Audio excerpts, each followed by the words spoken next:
Silakan duduk Bapak Ibu Saudara-saudara. Pada pagi hari ini kita akan belajar firman Tuhan terambil dari Mazmur 51. Kita akan membaca dari ayat pertama sampai dengan ayat yang ke-15, saudara-saudara. Hati yang tahir itu tema perenungan kita pada hari ini. Saya mengajak kita untuk membaca berganti-gantian, saudara. Saya membaca ayat 1, Bapak Ibu membaca ayat 2, dan seterusnya sampai dengan ayat yang terakhir di ayat yang ke-15. Firman Tuhan berbunyi demikian, untuk pemimpin biduan, Mazmur Daud.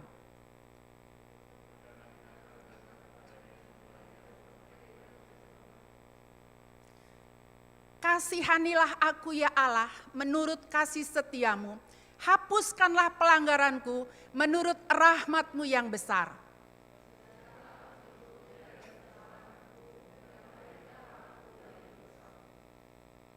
Sebab aku sendiri sadar akan pelanggaranku, aku senantiasa bergumul dengan dosaku.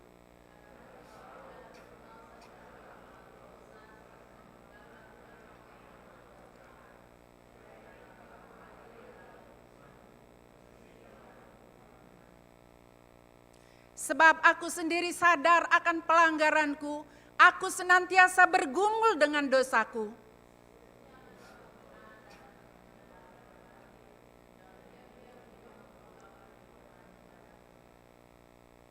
Bersihkanlah aku daripada dosaku dengan hisop, maka aku menjadi tahir, basuhlah aku, maka aku menjadi lebih putih dari salju.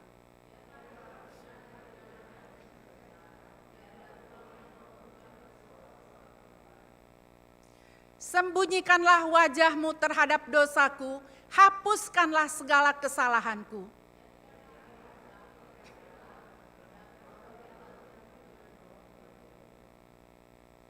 Janganlah membuang aku dari hadapan-Mu, dan janganlah mengambil roh-Mu yang kudus daripadaku.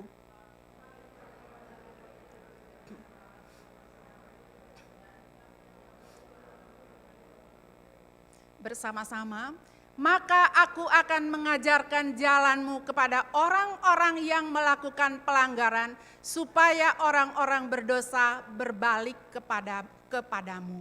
Saudara, tema perenungan kita pada pagi hari ini adalah hati yang tahir. Saya percaya tidak asing kata tahir itu bagi kita.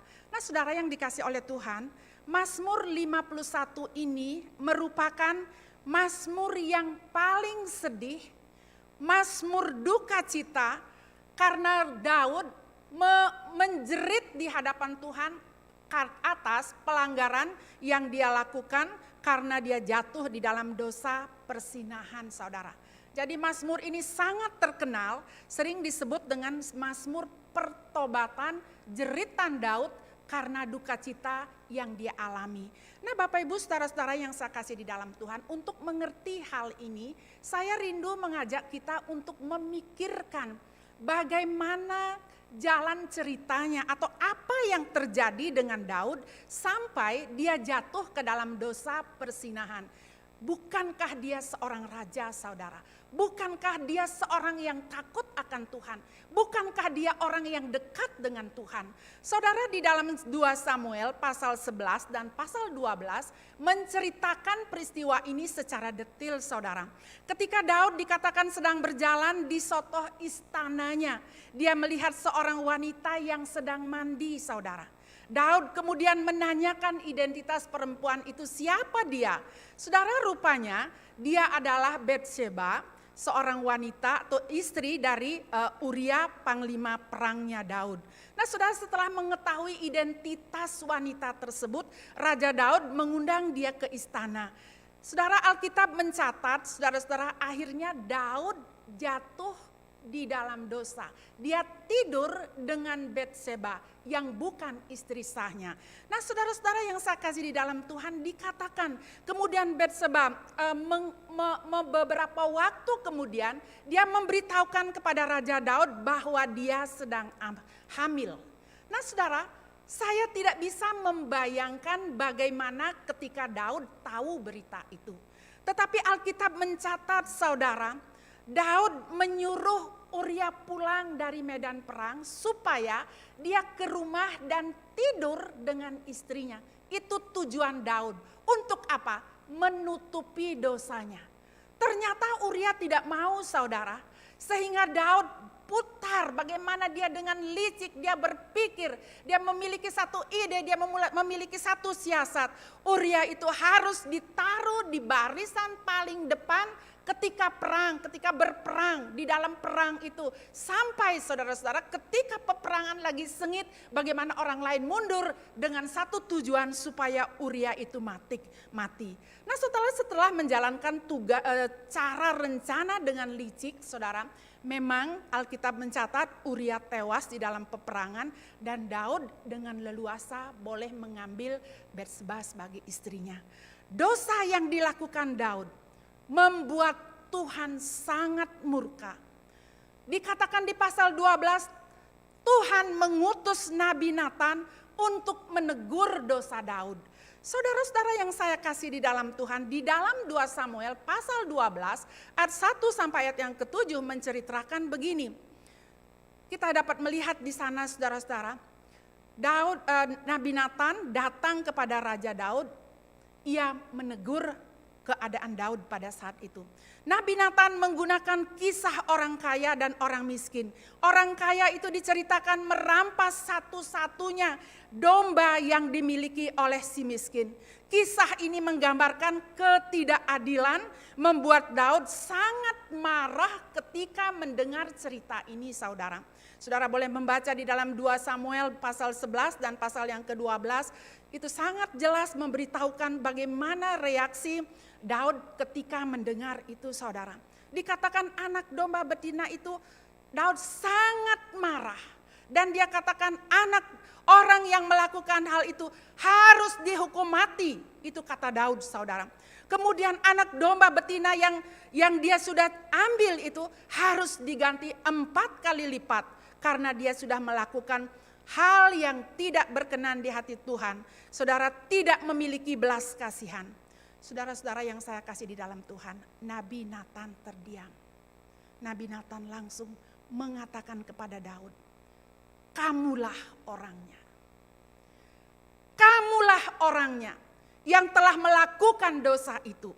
Saudara di dalam ayat yang ke-7 bagian B mengatakan begini. Beginilah firman Tuhan Allah Israel. Aku mengurapi engkau menjadi raja atas Israel. Aku yang telah melepaskan engkau dari tangan musuh Saul, dari tangan Saul. Telah kuberikan rumah tuanmu kepadamu dan istri-istri tuanmu ke dalam pangkuanmu. Aku telah memberikan kepadamu kaum Israel dan Yehuda. Dan seandainya belum cukup, tentu ku tambah lagi dan itu kepadamu. Saudara, kalimat berikutnya. Mengapa engkau menista Tuhan, Daud? Tidak cukupkah Tuhan sudah memberikan segala-galanya bagimu? Tidak cukupkah itu seandainya masih kurang? Akan ditambah lagi. Saudara, dengan kalimat ini, dengan ayat ini, kita akan bisa mengerti Mazmur ini, saudara. Sehingga Daud ketika mendengar teguran dari Nabi Nathan, dia berkata, aku sudah berdosa kepada Tuhan. Terhadap engkau saja aku telah berdosa. Saudara-saudara yang saya kasih di dalam Tuhan, di sini Daud mengakui kesalahannya. Daud mengakui kegagalannya. Daud mengakui apa yang dia telah buat, saudara-saudara. Aku sudah berdosa kepada Tuhan. Seorang penulis mengatakan, Mazmur ini ditulis penuh dengan cucuran air mata. Mazmur 51 ini ditulis dengan sebuah pengakuan, dengan sebuah jeritan hati. Dia berkata, aku sudah berdosa kepada Tuhan. Pengakuan dosa di hadapan Tuhan itu adalah hal yang penting. Saudara yang saya kasih di dalam Tuhan, kalau saya bertanya apa itu dosa, semua tahu, bisa menyebutkan apa itu dosa. Saya keluar sedikit, saudara, pengakuan dosa, mengaku dosa. Banyak kali kalau kita berdoa, Tuhan ampuni dosa saya. Dosa yang mana? Saya rindu kita belajar di dalam pengakuan kita, kesalahan kita kepada Tuhan, kita sedang berdosa terhadap Tuhan. Dan perlu secara detail kita belajar mengakui dengan jujur di hadapan Tuhan apa yang terjadi di dalam hati kita. Mungkin saat itu kita lemah, mungkin saat itu kita tidak berdaya, mungkin saat itu hati kita kesal. Saudara, sekali lagi, aku sudah berdosa kepada Tuhan. Ini adalah ungkapan yang diucapkan oleh Raja Daud. Ketika semua kronologis yang saya ceritakan, yang saya sudah jelaskan, kejadiannya seperti yang ditulis di dalam 2 Samuel 11 dan ayat yang ke-12. Nah, saudara-saudara yang saya kasih di dalam Tuhan, Daud datang dengan jiwa yang hancur, hati yang remuk, seperti yang digambarkan di dalam Mazmur 51 ayat yang ke-15. Bapak, Ibu, saudara-saudara yang saya kasihi, mari kita mengerti sedikit secara sepintas apa itu dosa. Ketika saudara-saudara Daud melakukan dosa persinahan, jatuh di dalam dosa persinahan yang saya sudah jelaskan tadi. Alkitab menulis Nabi Nathan menegur dia menghina Tuhan dengan melakukan apa yang jahat di mata Tuhan. Saudara, perbuatan ini engkau telah menista Tuhan. Jadi semua dosa, ya saudara-saudara, semua dosa, tidak ada dosa besar, tidak ada dosa kecil. Kelihatannya dosa persinahan itu adalah dosa yang mengerikan, yang memalukan begitu saudara-saudara. Di sini dikatakan saudara-saudara menghina Tuhan. Saya mau katakan apapun kesalahan kita dosa kita sedang tidak menghargai dosa. Dosa adalah pelanggaran, tindakan melawan Allah, menghina Allah. Dosa yang kita lakukan terhadap sesama adalah tindakan kita sedang melawan atau menista Allah. Saudara, sepele kelihatannya kalau kita melakukan kesalahan terhadap orang lain. Tetapi mari kita merenung kembali. Tindakan kesalahan apapun yang sedang kita lakukan, kita sedang melawan Allah. Saudara, dosa adalah hal yang najis di mata Tuhan. Kita sudah melihat tadi, saudara, bagaimana Raja Daud di dalam pengakuannya. Sekarang mari kita melihat bersama-sama. Mungkin hari ini kita berkata, saudara-saudara, saya tidak sama seperti Daud. Saya tidak melakukan dosa persinahan. Tetapi saudara-saudara, setiap orang yang memandang, ini satu ayat yang perlu kita mengerti. Setiap orang yang memandang perempuan dan mengingininya, dia sudah bersinah di dalam hatinya. Saudara, setiap orang yang melihat saja, kemudian timbul nafsu di dalam hatinya, dia bersinah.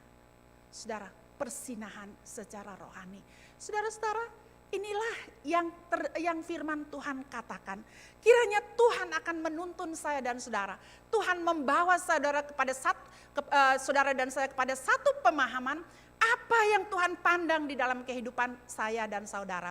Saudara-saudara yang saya kasih di dalam Tuhan, jika ada dosa yang tidak diselesaikan dan tidak saudara-saudara diikuti dengan pertobatan, maka akan terjadi adalah dosa akan melahirkan dosa. Nah, Bapak Ibu saudara-saudara yang dikasih oleh Tuhan, bagian ini kita dapat melihat di dalam perjalanan kehidupan Daud, saudara. Waktu saya menjelaskan di awal, saudara, dia melihat Batseba, saudara, sedang mandi. Kemudian dipanggillah dia ke istana, kronologisnya, urutannya, dosa melahirkan dosa. Ketika Daud jatuh di dalam dosa persinahan, dia berusaha untuk menutupi dosanya. Kemudian apa yang terjadi? Melahirkan dosa yang lain. Dia merencanakan kejahatan untuk membunuh saudara-saudara suaminya Batseba, Uria.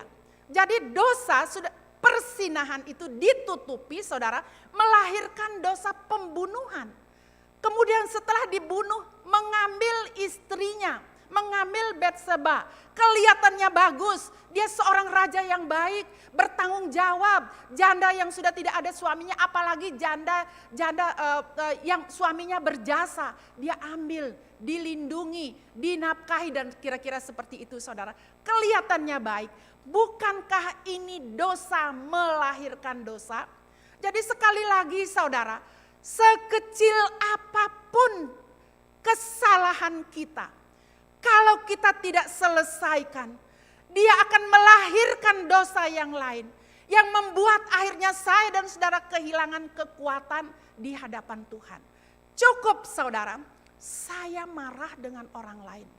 Kemarahan itu saya tidak selesaikan dengan orang tersebut. Mungkin di dalam hati ada perasaan iri. Saya biarkan itu. Akan melahirkan saudara gesekan berikutnya. Akan melahirkan kata-kata yang kasar. Akan melahirkan bagaimana cara kita menutupi kesalahan dan terus membela diri dalam kondisi saya ini baik-baik dan sebagainya. Sekali lagi saudara, dosa yang tidak diselesaikan akan melahirkan dosa yang lain. Saudara, kita pindah ke saudara-saudara ke bagian berikutnya. Setelah Raja Daud menyadari kesalahannya, dia memohon pengampunan dari Tuhan. Satu bagian firman Tuhan di dalam Mazmur 51 memberitahukan kepada kita, kasihanilah aku ya Allah, menurut kasih setiamu. Daud menyadari pelanggarannya. Daud seorang raja menyadari kejatuhannya. Daud seorang raja, dia menyadari keadaannya saat itu, dia sudah tidak ada apa-apa lagi yang bisa dibanggakan. Kalau boleh dikatakan seperti sampah, tidak ada gunanya. Saya sudah hancur. Kalau boleh saya kalimatkan, saya terjemahkan kira-kira kalimat itu seperti itu saudara. Daud berkata, kasihanilah aku ya Allah. Daud sadar bahwa dia tidak layak menerima pengampunan atau belas kasihan daripada Allah. Seandainya saudara, di dalam pelanggaran ini Tuhan berkata, Daud, atas dasar apa saya harus mengasihi kamu? Apakah Daud bisa berkata, saya sudah jadi raja, sudah banyak yang saya lakukan Tuhan, saya sudah berperang memenangkan ini dan sebagainya. Saya sudah memimpin orang Israel bla bla bla dan sebagainya. Saudara, di dalam bagian ini satu hal penting yang kita bisa renungkan saudara. Pelanggaran manusia hanya dapat diampuni karena belas kasihan Allah. Belas kasihan Allah saudara-saudara diberikan karena kesetiaan Allah. Allah tidak pernah membatalkan janjinya. Kalau kita melihat dari Tuhan Allah memanggil Abraham, rentetannya terus menerus bagaimanapun keadaan manusia. Tuhan tidak pernah membatalkan janjinya. Nah saudara-saudara yang saya kasih di dalam Tuhan, sekali lagi Daud menyadari, saudara, walaupun dia tidak layak diampuni, tetapi Daud tahu bahwa kesetiaan Allah tidak berubah di dalam perjalanan kehidupannya. Nah saudara-saudara yang saya kasih di dalam Tuhan, yang berikutnya saudara, ini adalah berbicara mengenai pembaharuan hidup. Satu ayat mengatakan di dalam ayat yang ke-9, 12, katakan bersihkan aku, basuhlah aku, tahirkanlah aku. Ini tiga kata saudara. Di dalam pembaharuan hidup, perjalanan kehidupannya Daud dengan air mata yang bercucuran mengatakan, bersihkan aku Tuhan, basuh aku, tahirkan aku. Saudara, jadikan hatiku tahir ya Allah, dan perbaharui batinku dengan roh yang teguh. Ini adalah satu seruan pertobatan di hadapan Tuhan. Daud rindu agar hidupnya dipulihkan oleh Tuhan. Saudara, saya mengajak kita untuk memikirkan sedikit tentang hisop, saudara. Bersihkan aku dari dosaku dengan hisop. Saudara, hisop adalah tanaman yang batangnya digunakan untuk menyapukan darah di ambang pintu pada peristiwa di kitab Keluaran di Mesir, saudara. Ketika orang Israel keluar dari Mesir, Tuhan memerintahkan di depan tiang pintu orang Israel harus dihapuskan, harus ada darah domba menggunakan hisop. Ini berbicara darah itu yang menyelamatkan. Kemudian saudara, di dalam keterangan, saudara, di dalam Alkitab, hisop dikaitkan dengan pembersihan, terutama membersihkan umat Allah dari dosa kenajisan, ketidaktahiran mereka. Jadi yang ingin saya ajak saudara-saudara memikirkan bersama-sama, di mata Daud, saudara, dia harus dibersihkan dengan hisop. Itu berkaitan supaya dia tidak mati, tetap hidup di hadapan Allah. Kemudian kalimat berikutnya yang ingin saya mengajak saudara pikirkan, dia ditahirkan, saudara, dari kenajisannya. Sudah tidur dengan Betseba, dia rindu ditahirkan, dia sudah membunuh. Dia sudah dengan membunuh, dengan lihai, dengan licik merencanakan kejahatan. Walaupun saat itu hidupnya sedang hancur di hadapan Tuhan. Tetapi dia tetap memohon belas kasihan Tuhan agar dia dipulihkan. Dia menyatakan, kalau boleh saya katakan, ini adalah seruan pertobatan dari seorang Daud. Saudara, mari kita pikirkan hati manusia, hati saya, hati saudara. Hati ini merupakan sumber perasaan saudara. Kalau perasaan kita sakit, kita katakan hati saya sakit. Kalau kita sedih, kita katakan hati saya sedih. Saudara-saudara yang saya kasih di dalam Tuhan, di dalam bagian firman Tuhan yang lain mengatakan, Yeremia 17 ayat 9 dan ayat yang ke-10, betapa liciknya hati. Lebih licik dari segala sesuatu. Aku Tuhan yang menyelidiki hati, yang menguji batin. Saudara, hatiku, hati kita, saudara, sumber perasaan, tetapi Alkitab menyebut hati manusia itu licik, saudara. Kalau kita jujur-jujur, saudara, banyak kali ya, kalau ada sesuatu yang kita lakukan ya, keselempet, kesleo sedikit, bukan kita cari pembenaran, licik, saudara. Kalau kita jujur, sering kita di dalam keadaan yang kita lakukan, supaya keadaan baik-baik, hubungan tetap baik dengan orang, walaupun kelihatannya baik-baik. Satu kata yang ingin saya katakan, kita licik, hati kita licik. Tuhan sendiri yang mengatakan demikian. Bahkan Tuhan menyambung dengan satu kalimat, aku Tuhan yang menyelidiki hati dan menguji batin. Saudara-saudara yang saya kasih di dalam Tuhan, hati manusia banyak menyimpan dosa. Mungkin kita tidak melakukan dosa sampai berurusan dengan polisi, saudara. Mungkin, tetapi sering tersimpan dosa. Ada kesombongan di sini. Mungkin kita tidak keluar-keluar berbicara menyatakan kesombongan kita. Tetapi cara kita memandang orang lain, cara kita menilai orang lain. Seringkali kita merasa diri kita lebih baik dari orang lain. Lebih bisa dari orang lain, sehingga kita merendahkan orang lain. Di hati kita kadang-kadang tersimpan dosa kemarahan, saudara. Kita biarkan bercokol di hati kita.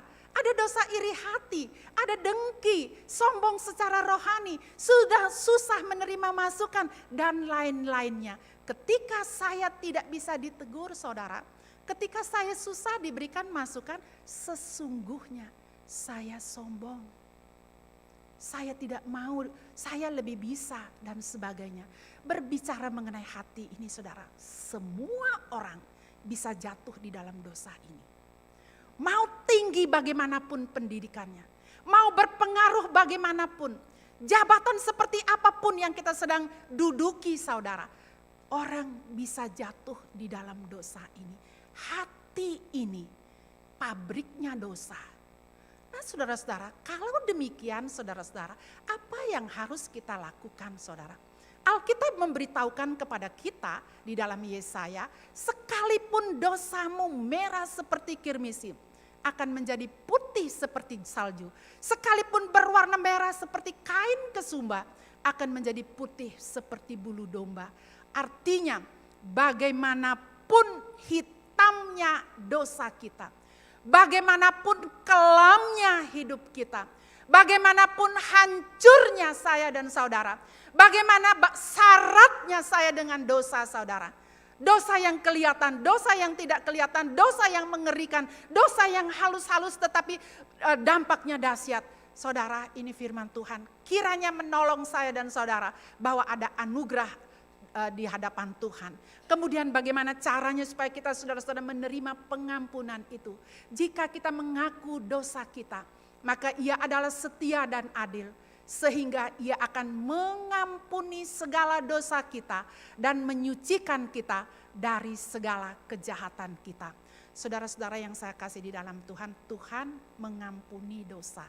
Tetapi persyaratannya kita bukan hanya kita harus percaya kepada Tuhan, tetapi kita mengakui di hadapan Tuhan. Saudara, saya kembali kepada Daud, saudara. Ketika Daud jatuh ke dalam dosa, dia bertobat, iya. Tetapi kalau kita membaca di dalam 2 Samuel 11 dan ayat yang ke-12. Ketika Daud, dia marah sekali, dia harus dihukum mati. Kemudian itu domba yang sudah diambil harus diganti 4 kali lipat. Saudara, adakah konsekuensinya terhadap dosa Daud? Ada, saudara. Walaupun dia diampuni, ada konsekuensi yang Daud dapatkan. Anak yang dilahirkan, saudara, oleh Betseba meninggal. Kemudian Alkitab mencatat, saudara-saudara, bahwa di dalam penderitaan, di dalam keadaan yang dia lewati, Daud di dalam perjalanan kehidupannya, dia akan melihat bagaimana keluarganya hancur. Musibah demi musibah dialami. Tetapi kita lupakan itu, saudara. Saya mau mengajak kita kembali kepada anugerah pengampunan yang Tuhan berikan kepada saya dan saudara. Tuhan Yesus telah menyelesaikan hutang dosa kita di atas kayu salib. Tadi saudara-saudara ketika saya menjelaskan hisop, itu berbicara bagaimana kita ditahirkan.